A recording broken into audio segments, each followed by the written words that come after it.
Visiter tout un pays en une seule journée. C'est le pari osé à Palma de Majorque, capitale des îles Baléares, avec son pueblo espagnol. Tout un quartier de la ville sur 2 hectares vous propose ainsi de partir à la découverte des merveilles architecturales de l'Espagne. Aucune région n'est oubliée.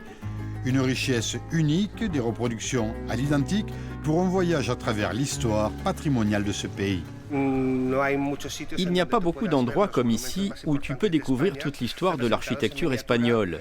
Les monuments les plus importants sont reproduits à une plus petite échelle sur 20 000 m². La magie du site opère de suite. Lorsque tu te promènes, tu as l'impression de visiter tout un pays en miniature. À chaque coin de rue, tu découvres les copies exactes en plus petit de l'extraordinaire travail de tous ces bâtisseurs pendant des siècles. Et tu mesures alors l'incroyable travail qu'ils ont accompli, tout l'amour et toute la passion qui les ont guidés durant tout ce temps. Et tu te dis alors, mon Dieu, quelle merveille!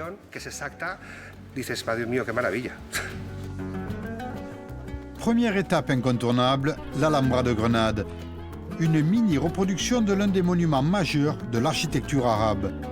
C'est l'un des plus prestigieux témoignages de la présence musulmane en Espagne du 8e au 15e siècle. L'architecture hispano-mauresque dans ce qu'elle a de plus exubérant. L'Espagne, un pays ouvert à toutes les cultures qui a su aussi en retenir le meilleur à l'image de la reproduction de ce palais andalou. La culture arabe à Grenade est sûrement une des plus symboliques avec la présence de l'Alhambra. Un bâtiment dont la valeur patrimoniale est des plus importantes au monde. On l'a toujours considéré ainsi. Dans tout ce pueblo espagnol, c'est mon coin préféré. On organise beaucoup d'événements culturels ici et on célèbre aussi des mariages. C'est un endroit très recherché. Mais pour moi, le plus important, surtout dans le monde d'aujourd'hui, c'est qu'en Espagne, on sait valoriser toutes les cultures, d'où qu'elles viennent. La beauté de chacune d'entre elles est respectée. Nous n'avons aucun a priori là-dessus, ni sur aucune religion d'ailleurs. L'idée majeure, c'est le respect de tous, cela reste essentiel.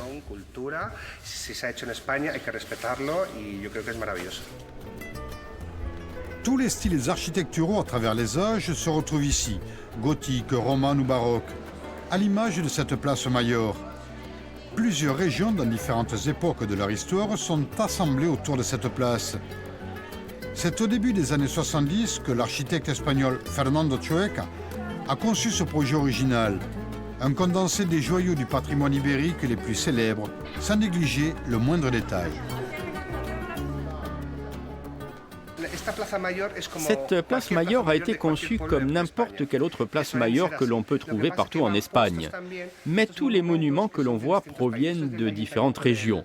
Là, c'est une mairie caractéristique du Pays Basque. À côté, on aperçoit la tour Sainte-Catherine de Valence. Et avec tous ces bâtiments différents assemblés, on a réalisé une place Mayor typiquement espagnole.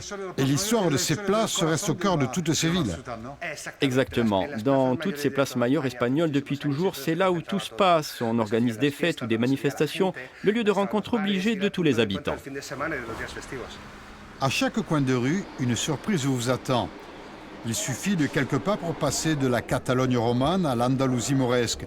En tout, 117 édifices sont reproduits dans cette enceinte. Un atout touristique de choix pour la capitale des îles Baléares. Bueno, esta es la llamada Plaza Mayor.